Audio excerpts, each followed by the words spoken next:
Lead to Gold here, and here's the second clone tutorial using Pixeltown by Agent CNF. Last time we made clones out of the plot sprite.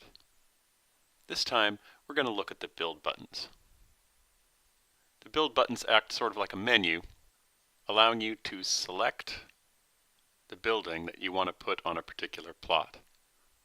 We're going to try to take these 7 buttons and make them into one button that we will create clones out of.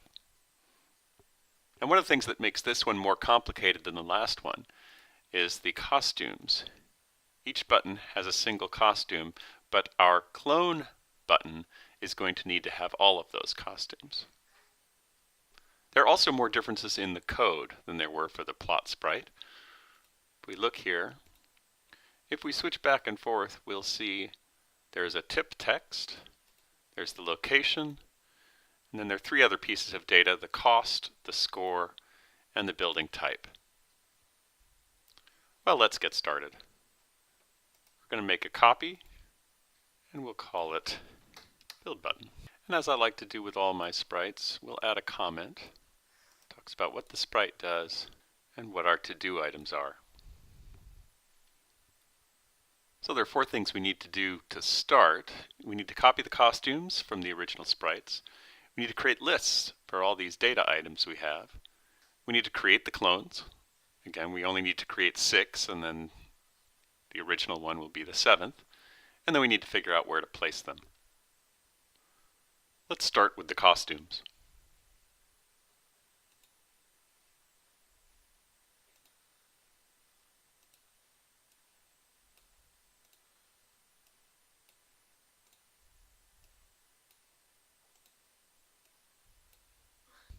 Next, we'll start looking at the code.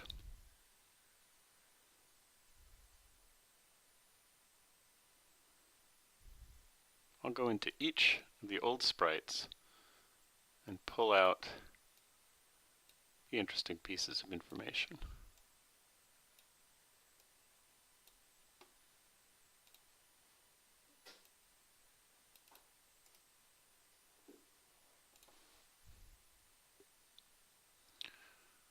Alright, so let's build those lists.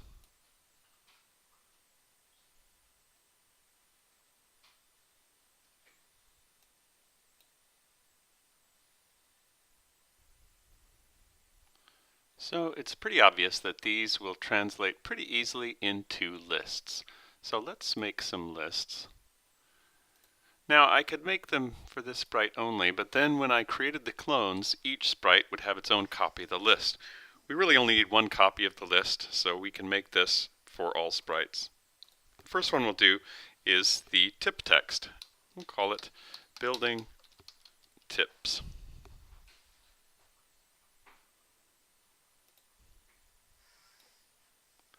I like to start out all my lists when I'm creating them with a delete all. That way, if I change things, I can always go back and recreate the list. So let's add these things into the tip list. And then we'll delete these.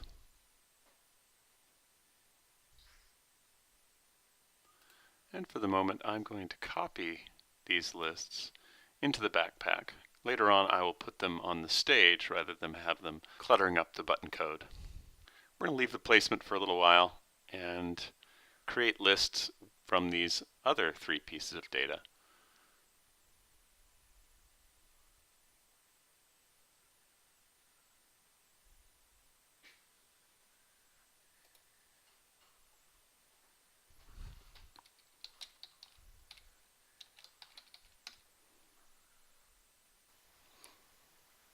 Alright, so we've done the costumes and we've created the data lists.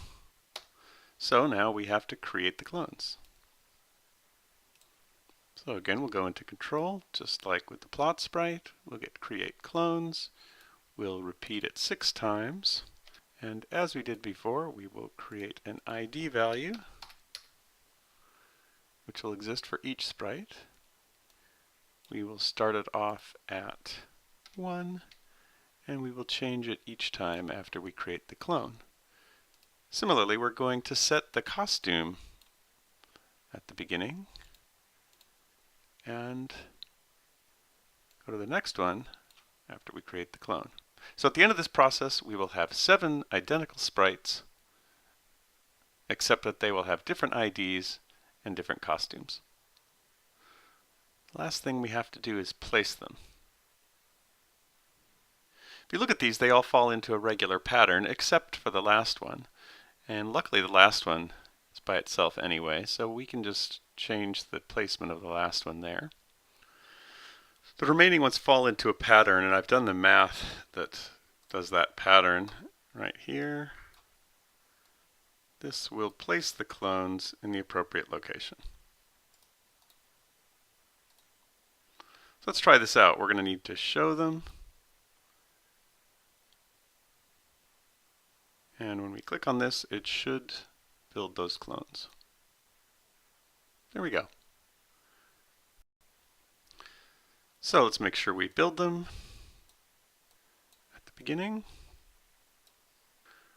Also create the event handlers for the backdrop switching instead of having it in the forever loop. We still need part of the forever loop to do the tip text. We'll look at that later.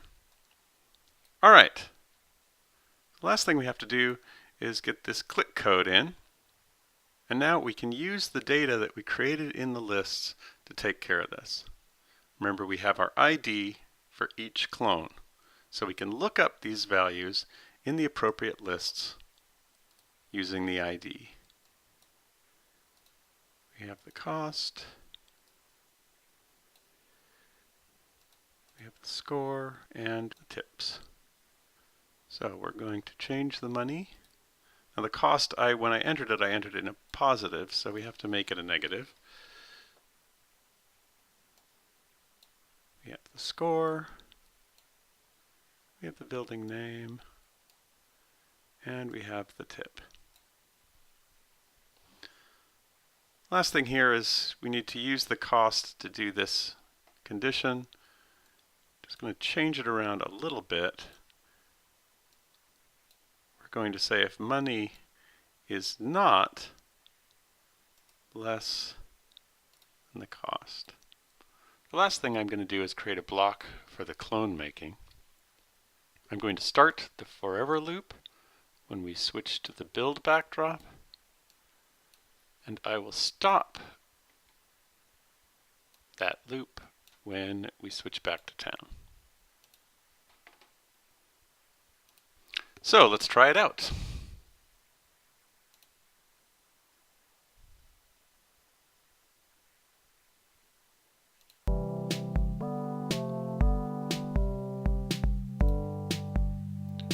See how the tooltips work. And we will select a building. And there we go.